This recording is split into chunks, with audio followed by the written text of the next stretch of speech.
When you feel like life has dealt you a hand of unfair cards, instead of folding, you double down and you stuck in the game.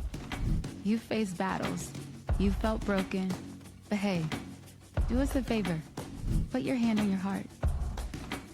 You feel that? You're still here. Welcome to the Resilience Files Unlocked, where survival meets transformation. Hey, welcome back, everybody. This is Christy Barongan with the Resilience Files. This is a space where we talk about moments that shape us, the things we hide, and the practices that help us come back to ourselves. We're so excited today because we have such a lovely, amazing guest. She is very deeply personal and she has a lot to share with her own battles with mental health, but also she has amazing clients that she's working with in order to help change their lives. Today's episode is with our guest, Christy Barongan. Our guest, Christy Barongan, has generously shared parts of her mental health journey with us. So before we begin this conversation, I want to read a few excerpts from her story, as we do always here on the Resilience Files. Not the entire piece, because I want her to share some of it for herself as well, just enough so you understand where she's coming from. And then I'll let Christy, like I said, share her own story. Christy comes from a family deeply impacted by mental illness and trauma. From a young age, she took on the role of the helper, often putting others before her own needs. That role followed into her adulthood and eventually into her profession. But beneath that strength, she was quietly struggling. Christy wrote an essay for us, and here it goes. I first became depressed in high school. It's hard to separate the angst of adolescence and clinical depression, but I had thought of suicide by the age of 15. So I'll say it from the start. The intensity of my depression waxed and waned throughout my life. With short periods of being free from depression, I've never been free from anxiety, but it has become more manageable since 2023. At age 19, I had my first session with a psychiatrist who confirmed my diagnosis of major depressive disorder. At the time, that was enough to make me feel better. To have someone tell me what I was really going through was real. I started a trial of antidepressants in my late 20s, and it did help. But after a year and a half, I stopped taking them because I didn't want to have to rely on the meds to feel normal. Now I accept that it's easier for me to regulate my emotions if I'm on them. I'm okay with being on them for life if that's what it takes. I have never shared this detailed account of my mental health history with anyone before starting a blog, because I was ashamed of my depression. It felt like a failure. I was supposed to have everything under control. I was the one everyone looked up to for help. I decided to start with the mental health blog as a form of exposure therapy, not only letting people read my writing, but being honest about the things I usually try to hide. The biggest gift of the blog gave me was realizing that in sharing my vulnerability, I was articulating other people's pains too. People reached out and told me they finally felt seen and less alone. With self-compassion, there's an emphasis on common humanity, the ideal that we're all stumbling along, doing the best we can. You think you're learning how to be normal, but really you're giving yourself permission to be yourself, because there is no normal. Wow. Wow, Christy. Thank you so much for trusting us with that. Sure. Our pleasure. And before we go forward, I would like to know, how are you doing today? How do you feel with hearing this read out loud? I'm working a lot with that blog. I'm trying to turn it into a podcast, and I've started a second blog that's called Neurospicy and Flying. Ooh, I like that. Yes, because once you learn how to self-regulate by doing the skills that I teach in normal and training, then initially you'll feel emotionally stable, but then you'll start to thrive. And then when you thrive, you can start to fly. And so the two examples I always like to use are Neo from the Matrix, when he can read the code, right? And then he literally starts to fly. And they make fun of him and calls Superman, right? And then the other one is when Elphaba in Wicked realizes that she can read from the spell book, and she uses it to do a chant on a broom. Right. And then she too can fly and understands her power. Wow. Understanding your power, harnessing Then you that can energy, fly. and then you can You fly. thrive. First, you're stable. Well, first you're First not stable. Yeah. If we're being honest, you're not stable for a very long period of time. Stability also takes a very long period of time, because I started this blog. Actually, I remember, I recently looked up the exact date, and it was September 2013. Yeah. So over 12 years ago. Yeah. And then I started the new one about flying on January 1st, 2026, like a month ago. Congratulations. I'm so proud of you. Thank you. That's so beautiful. Learning how to fly, and now you're flying and you're helping others find their wings and Exactly. realizing it's right behind them.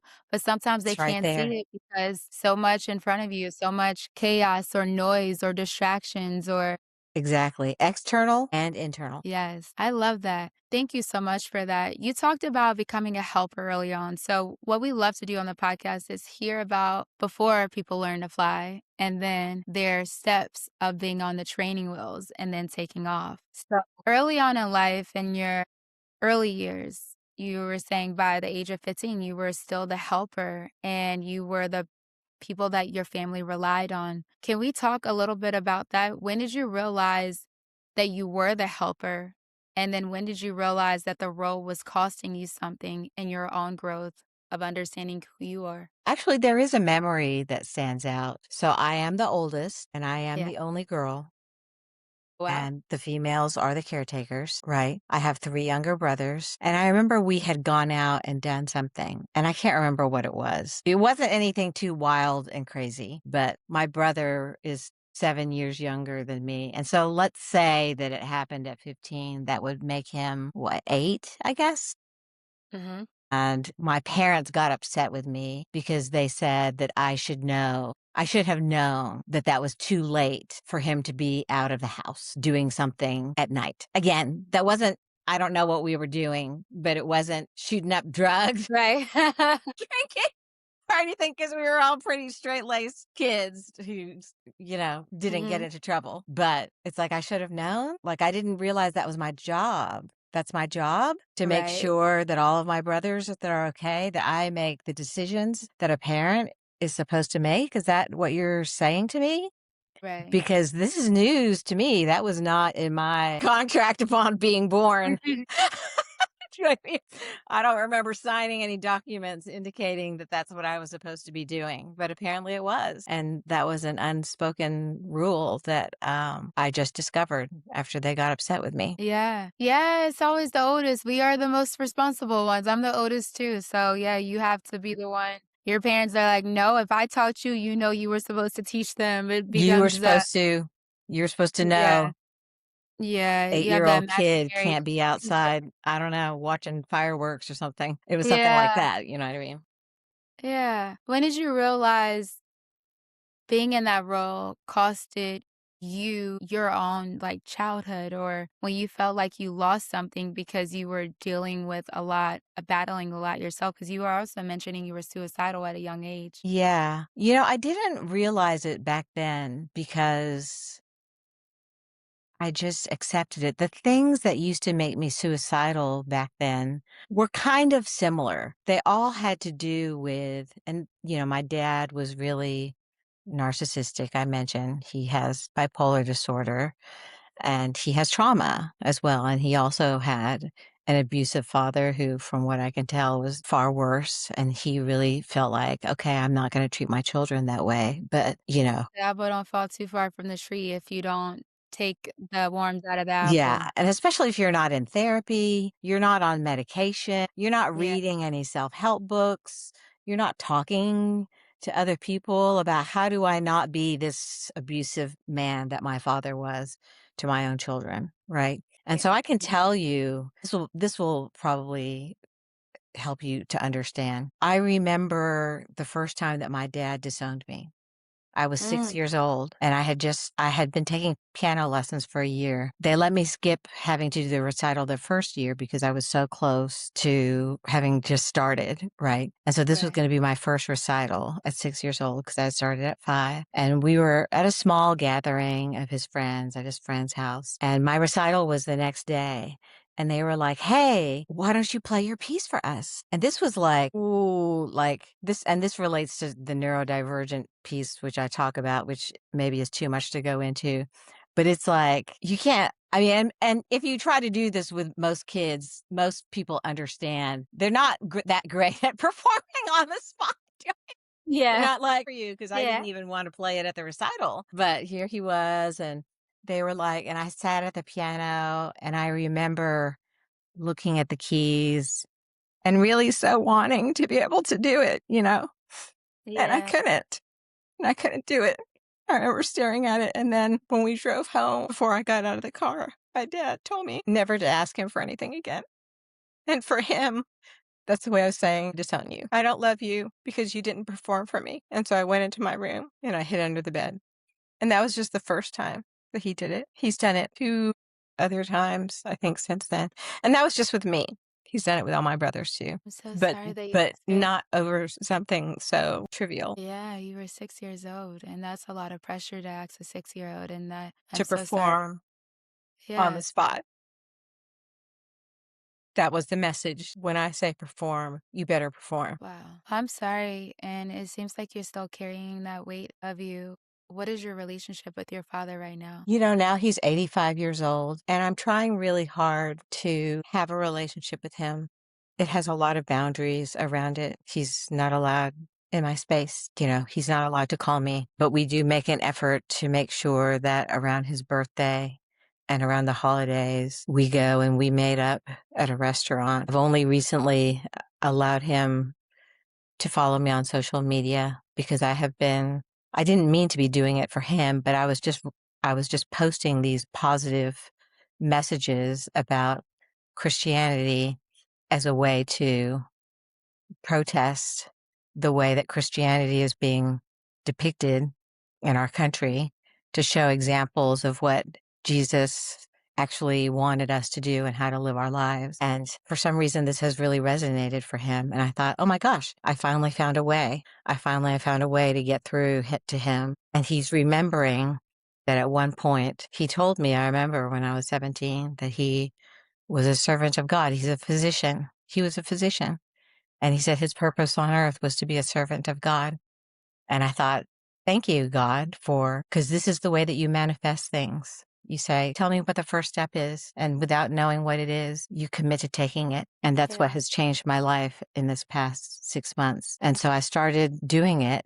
And then the last time I saw him was the weekend after Christmas. And he said, I love your blog. And that's actually not my blog. Those are actually just posts.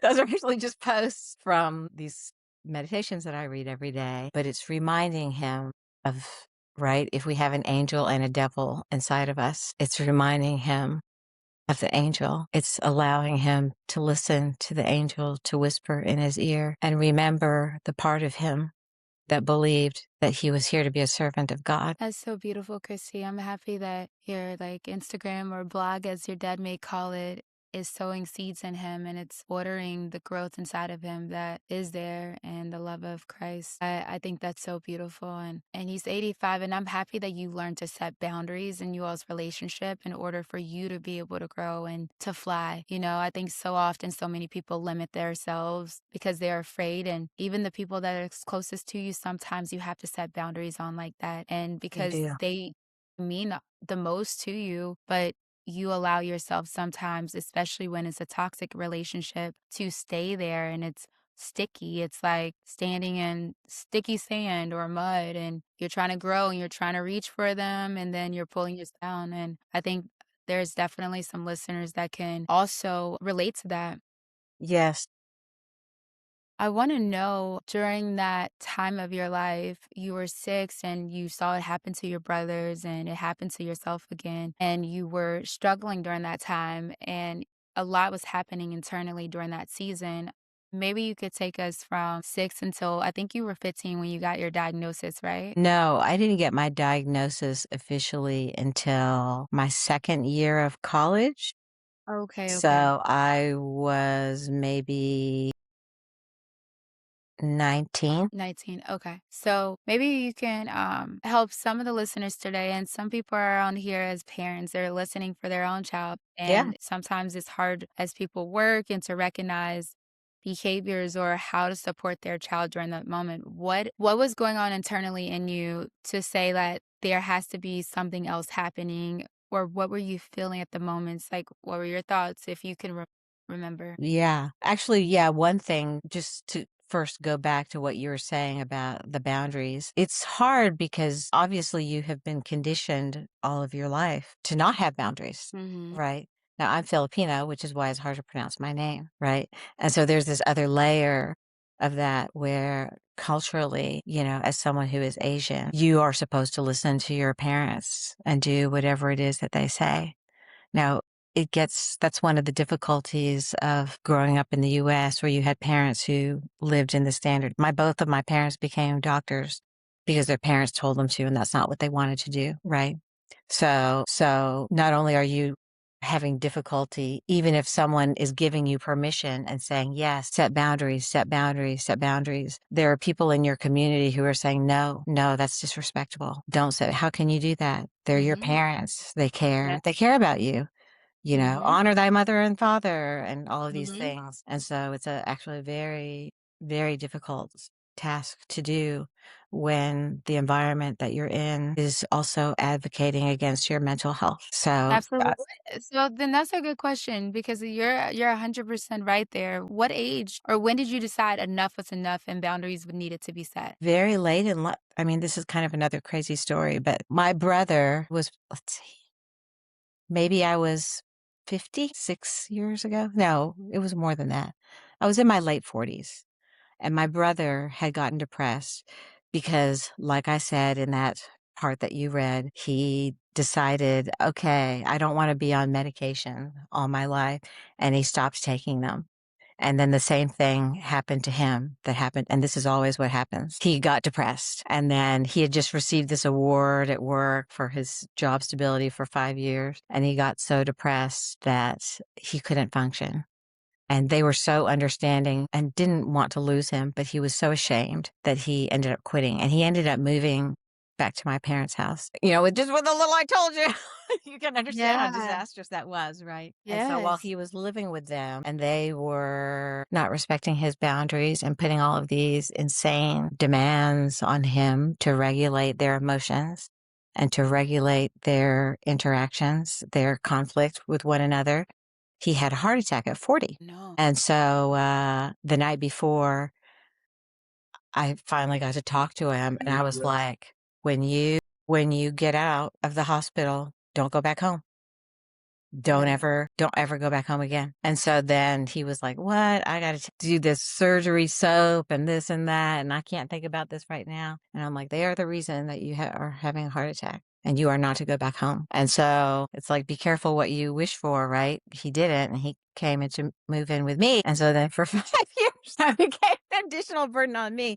But that was when I first had to start setting boundaries because they felt so guilty because they're both doctors. And so they're Right. well aware of the symptoms of when someone is having a heart attack. But because they're so caught up in themselves and their own narcissism that they don't realize that their son is having a heart attack. And he's been having symptoms for a heart attack for a month. And so he ends up having quadruple bypass heart surgery at 40. And they have to take an artery out of his arm because he's too young to just have a vein taken out of your leg because it's not going to last long enough. And even now they said, yeah, 70, that's a pretty long life. That's probably how long you can expect to live. So after that, I was like, you know what? Neither of you are coming into my house ever again. You're not coming into my space. I'm not talking to you. I'm not listening to this. I'm not coming to your 50th anniversary. You can tell them all I'm a horrible child. I don't care what you do, but I couldn't do it for me. Right. But in order to protect my baby brother, the one who was 8, and they said, you need to look out for your brother. I guess I Yeah. must have learned how to do it because in order to protect my baby brother, you're not coming anywhere near him. You're not coming anywhere Right. near him. And Yeah. then eventually, because my brother has the same mental illnesses, he lived with me for 5 years. And I thought, you know what? He's going to kill me too. And so I'm going to have to move. I'm going to have to quit my job and I'm going to have to leave all of my support. I'm going to have to leave the place that I've lived for 20 years. I'm going to have to leave my friends who are like my real family. And I'm going to have to move to Tennessee. And I became depressed again. And so there are huge, huge costs. It's not like you set a boundary and like, oh, everything's all better now. No, it Right. took years to establish stability after Yeah. that.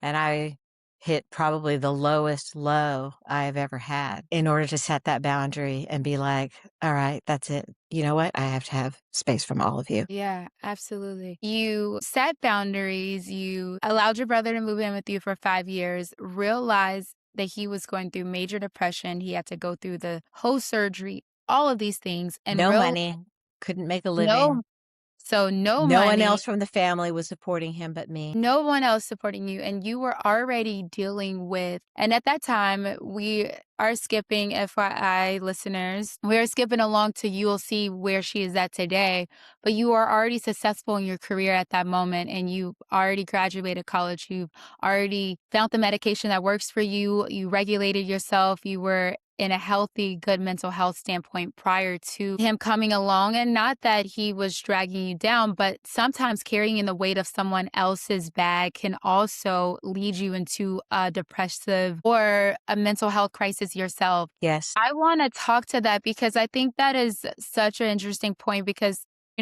so often I feel like people use this thing called trauma bonding or and you all are obviously brother and sister. So it's not that you're trauma bonding in a relationship per se, but it is a relationship in a sense because you're family and you are helping your brother carry this weight.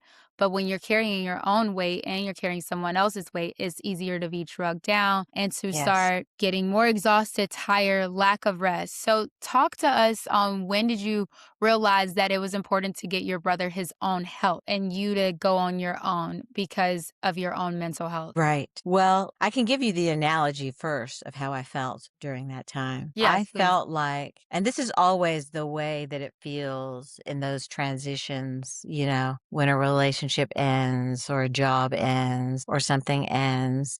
And you had had this vision of how your life is supposed to look like. And Mhm. usually it feels like I'm on a raft in the middle of the ocean and I can't see any land. I have no idea where I'm going to go, what direction to go in, or what's going to happen to me.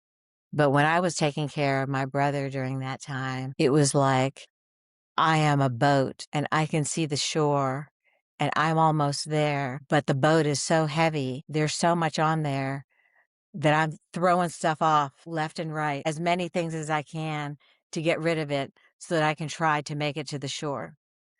I'm like doing everything that I can to make it. And when I took that last step, and I took it because, well, one, it was COVID, and I realized how nice it was that I didn't, because I was also commuting an hour and a half to get to my job. And I had a boss who she didn't just do it to me, but it was particularly triggering for me because of my dad, who was constantly telling me that I wasn't doing enough. And when I did something well, she would use it to shame other people and say, why aren't you seeing as many clients as Christy? But I never knew that I was one of the top two people who was seeing the most clients. So she never told me anything positive. She only told me when she thought that I was failing. And sometimes she jumped the gun and just didn't have enough information. And so when I realized like, ooh, you know what? She's too busy with this COVID stuff, so she can't be in my business.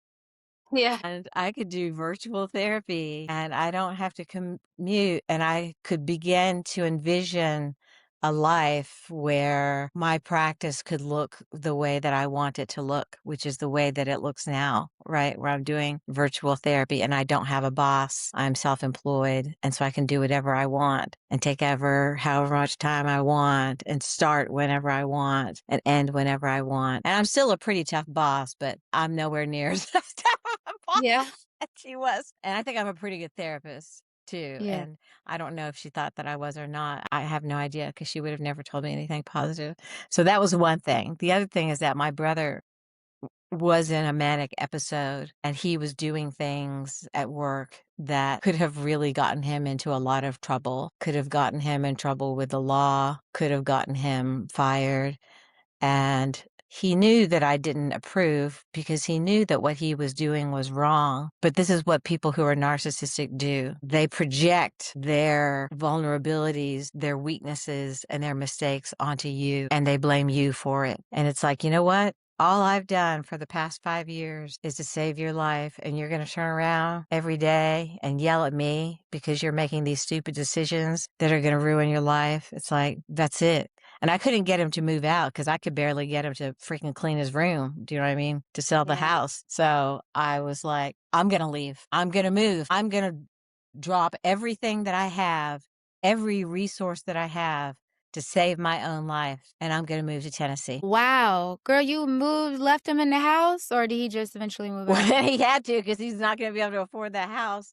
But let me tell you, I was out of the house at 3 o'clock in the afternoon. And I told him, "Hey, the people," and I lied. I just said, "They're shutting off the electricity because otherwise he might just keep living there." And I was like, "They're cutting off the power at 9 o'clock in the morning tomorrow morning." He didn't get out of the house until 12:30, 1:30 in the morning. Wow. And I was like, "See ya. I'm driving to Tennessee. Good luck." And it broke my heart to tell him. I was like, "I'm moving." And he's like, You know "Well, what? when are we doing it?" And I'm like, "We're not doing it together." Same thing. God came in for him. He stepped up for my brother, and someone called him and recruited him from Indeed and gave him a job. And that week, because he procrastinated and waited 3 days before he was supposed to move out, he landed a townhouse that was a great deal that he could afford. He landed a great job. And so God was like, I'm going to take care of you. I'm going to take care of both of Right. you. You know what? I realized too, if you, is it a quote? Like if you give a person, if you help a person too much too long, they don't, what is the quote? I need the quote. About like the fish, teaching someone to fish. Yeah, you have to teach them how to fish. If you go, like, what? Like, if you give a man a fish, then he eats for whatever, a day. I don't know if that's the one that you're talking about, right? But if you teach a man to fish, and it was a good thing for both of us because I was enabling him, if that's what you're getting at. And for him to be forced to go out there and struggle and realize how hard it is and how easy I had been making it for him. And he's still struggling, and I still help him, but my help is much more limited now than it was before. Yeah, well, good for you. Yeah, you definitely teaching a man how to fish, but also I think like he'll stop if we sorry, my words are da da da. If we can go back to like even at what you said at the beginning, sometimes they realize that they can't find their own wings, you know. He realizes like if we do what is it? If we do for others what they can do, they ought to do for themselves. We often weaken them rather than We strengthen weaken them. them. And I And was. yeah, you know, he was relying on your support for so long that he only imagined what life would be with your support and couldn't imagine standing on his own two legs. And I do No, believe that we should offer a bridge in order to help someone or we offer a hand should. up in order to allow someone to see from a different viewpoint or to give them a leg up, a hand out, you know. But when the Mhm. reliance happened for too long, a person then starts figuring they lose their inner spark of like realizing that they can do it on their own. Yes. But I But do such a applaud great point. I mean, and that's what I do now. Now, the way that I work is it's like, you know what? I realize that one of my superpowers is that I know what your strengths are. And I'm going yeah. to tell you what your strengths are. And I am going to tell you what you can do so that you can start using your strengths. And I know what your weaknesses are too. And I'm Mhm. going to teach you what to do when you become dysregulated because of your weaknesses. And once you know those two things, once you know how to utilize your strengths, and once you know what to do when you're dysregulated or in distress, right? And know how to stabilize again, then you can Yeah. thrive. I love that. I love that. We're gonna just shift it back to a few questions that are just on the timeline for other people that have been in your same situation before they got to helping their brother and becoming a clinical psychologist. My words are not working today, but it's okay. I'm gonna edit this episode. So we're gonna hop right back in because I know some people are wondering, okay, wait. So 6 years old, you know, first experience, dad disowning you, realizing that you are the oldest of 5 and you were the You're only four. though you were the oldest of 4, you were the only girl, you had the reliance of being the helper in the house, taking care of your younger siblings, and also realizing that you had some mental health issues, but not exactly figuring out what that pinpoint was. And then at the age of 19, finally being diagnosed your second semester, second year in school, correct? Yes. So I wanted to know, once you were diagnosed, what was that like for you? What did you feel? And did it come with medication or did it come with you just need therapy? So that's a great question. And by the way, I knew that I was depressed that whole year. The reason why I finally went in is because my roommate, who was also depressed, attempted suicide on her birthday. by overdosing on all of my samples of Tylenol. And so then I was like, I need help. I can't fake it anymore and just keep producing and producing and producing. And when I went in, he was, to this day, the most compassionate psychiatrist I had ever met. And he saw me. He literally saw me. He saw that I was dressed in complete black. He articulated my depression perfectly. And he said, "You're depressed." Maybe that seems like a no-brainer, but when you don't know, like when in your head, your inner critic is saying things like, "It's not real. People are doing worse, what do you have to be upset about? You're at UVA and you're blah blah blah blah blah, blah and you're succeeding and whatever." And then someone says, "No, this is a real thing. You are depressed. This is an actual disorder. This is not your fault. You are suffering. This is real." It's like, wow. And I know that that's the way that people feel when they read my blog posts. They're like, Yeah, it's wow, validating. that's what she's telling me, that what I'm going through is real, that this is real, and that I am suffering terribly. And thank God, finally, someone saw me and said something. And so he, at the time, had just recommended therapy, but the weight of just being told that I was depressed and that it was real for a while was enough to, it's like not fair to call it a placebo. It's more sort of like a common factor. There's a common factor to anything, to medication, to any type of therapy, anytime you talk to someone. And that accounts for about almost a third of what helps people. And so for a Mhm. while, that was enough to bolster me and to be like, oh, this is real? Yeah. Well, okay. Then I guess I can do it. As long as I and that this is Right. real, I can do this. Yeah. Wow. And then when did the medication part come into the picture? So the medication part came first, the first therapy came after college. So I was about 22. And Yeah. then the first medication came when I was 30. So this is important too. You see how long, and my story is very typical in terms of how long it takes from the time that you realize that you're suffering to the time that you realize this might actually be a thing, to the time that you go and you get help, to the time that you actually commit to therapy, to the time that you start a medication and that you stick with it. So stability takes we're talking decades. Yeah. Wow. Well, you guys y'all hear that. So So if I can don't think speed it's up the nothing. process for you by getting you to listen to this podcast, speed Go it get a up because it doesn't diagnosis. have to take decades. It doesn't It have doesn't to. have It doesn't have to. I really appreciate how you were so honest with the shame that you carried and also the honesty that you felt like something was going on around depression and you were able to also get the validation that it was real. And like you said, there's so many people that need to hear that. Like Chrissy just said, it doesn't have to take decades. No, Go see a psychiatrist. go Maybe they're today. gone. Yeah, go today. Reach out to your doctor because the reality is you could be living a much healthier life and also feeling validating with who you are and understanding that you're not alone and there's people all around the world That's that are right. battling mental health on a daily basis and that That's your right. life matters. I would like to know, I love that you created your blog. I would definitely want to get that at the end of this podcast so other people can also look at it.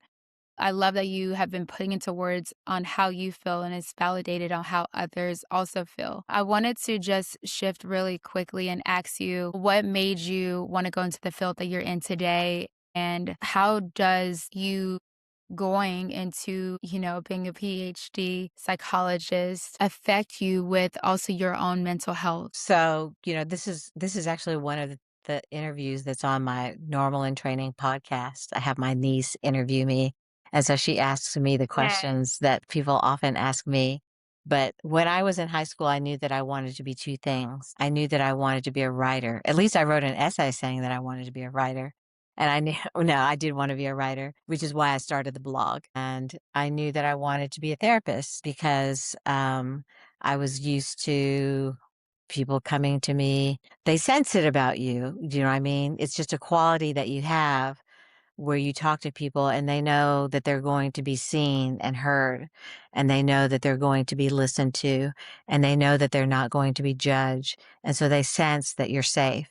And it's like, this is what I want to do for a living. I want to do this for people. And so I knew in high school, right around that same age, around 15, I want to be a writer. I want to be a therapist. I'm Yeah. depressed. And they're all interrelated, you know what I mean? It's Right. like, yes, I know these negative things, but I know these positive things too of what I wanna do about it. I wanna be a writer and I wanna be a Yeah. therapist. I love that. And how does that play? Do you ever feel like you have any episodes that you need a moment because you hear of everyone else's problems and issues and you're carrying that weight? Or do you feel like you can balance those two? How do you balance those two? I do still have problems setting boundaries, and the funny thing is that now, because I am so much more authentic in my therapy, that my clients will be the one like, "Girl, take more than 1 day of vacation at Christmas." And they'll be like, "I feel so terrible that we're going over. You need to go eat. Go get something to eat."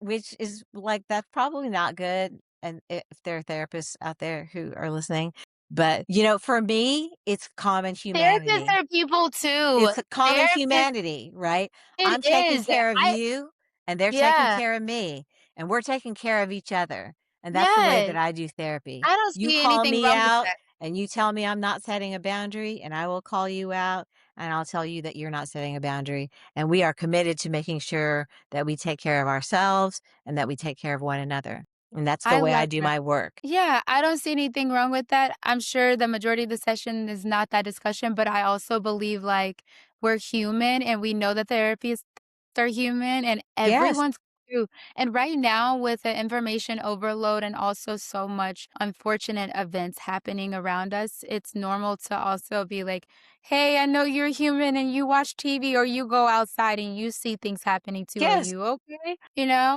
Exactly, I and do. therapists are notorious for burnout because we give too Yeah. much, because we give too much, and so I'm Yeah. thankful for those clients who are like, "No, I've gone too far, I need to get off, and you need to go eat. You need to go take a nap. You need to take more Yeah. vacation. You need to do these things because 'cause they're right, because I'm Yeah. still the same person. I'm still the person who is always at risk of giving too much, and it's a lifelong thing that I Mhm. have to pay attention to and monitor. Yeah. I love that, that y'all have that relationship. I have 2 more questions for you as we wrap it up. When life feels overwhelming, especially now, and, like, we kinda talked about it briefly, what are ways that you do sorry. What are ways that you help regulate yourself? And then what are ways that our listeners can help regulate themselves during that time? Sure. I meditate and I actually give a free meditation for anyone who wants to listen. There are recordings of it on Zoom or on YouTube that you can find under my name. But I also give a free meditation to anybody who wants it. They just have to email me, and that doesn't commit you to coming. It just means you'll get the link for the meditation. And after the meditation is over, you'll get a recording so that you Yeah. can listen to it at your own convenience. Very, very few people take advantage because people are afraid to fly because they can't take that first step. And you gotta walk before you can fly. But I offer that to everyone. I meditate every single night. I read, I knit, I crochet, I play tennis, play pickleball, I write, I blog, Yeah. I have a Good. podcast. I do so many things that I love. I do so many things that my Yeah. day, right now, I'm finding a way to do it all. And now I'm on this podcast and it's like, woo, hey, and then I actually just applied yesterday because this is my dream job, is to be like a commentator, a tennis commentator, but as a psychologist. And so on TikTok, I just did this yesterday on the spur of the moment.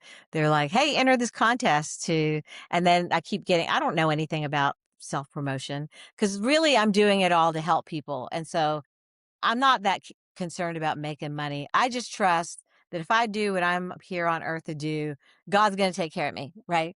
No, that's right. And so That's so I was just like, okay, TikTok has changed there. Everyone's all freaking out about it there. It's like I don't have that many viewers anyway, so it's not really affecting me that much. But they want you to use this live function. And then they're like, you could be this tennis commentator. And it's like, okay, you know what? I don't even know what I'm doing, but I'm gonna use the live function. I'm gonna go live. I'm No, gonna give go you my live, go 5 live. highlights of the Australian Open. I've never done a live thing in my life. I don't even know Yeah. how to turn the sucker off, but, like, these people don't know me, Yes. and No, I'm gonna that's use my tennis knowledge, my tennis skills, my analysis of personality, my psychology. I'm gonna use everything, and then I'll be like, "Vote for me, people, because look how brave I am. I'm stepping out of my comfort zone. I'm gonna make this happen for myself. This is my ultimate dream job, and I'm gonna make yes. it happen." And I just did that yesterday. I love that. I love that. I love that. I love that.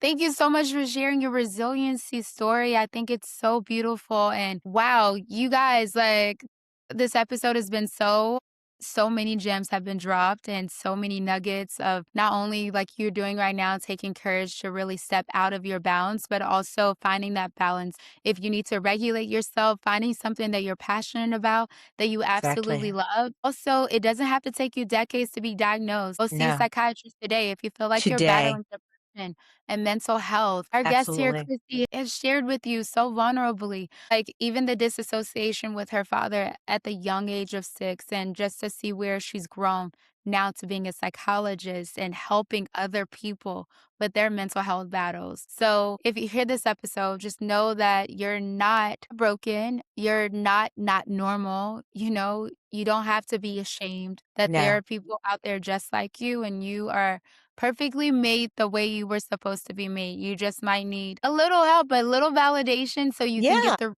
you need in order to thrive in life. And as Christy said, exactly. fly, right? We want to And fly. fly. Everyone can fly. Everyone can fly. Thank you so much, Christy, for your vulnerability and your courage. We appreciate you being here on the Resilience Files. And Sure. Thank we you for definitely want to letting hear me have you do what back. I'm meant to do, which is to spread this message. That's really all I care about, is that I spread this message and help as many people as possible.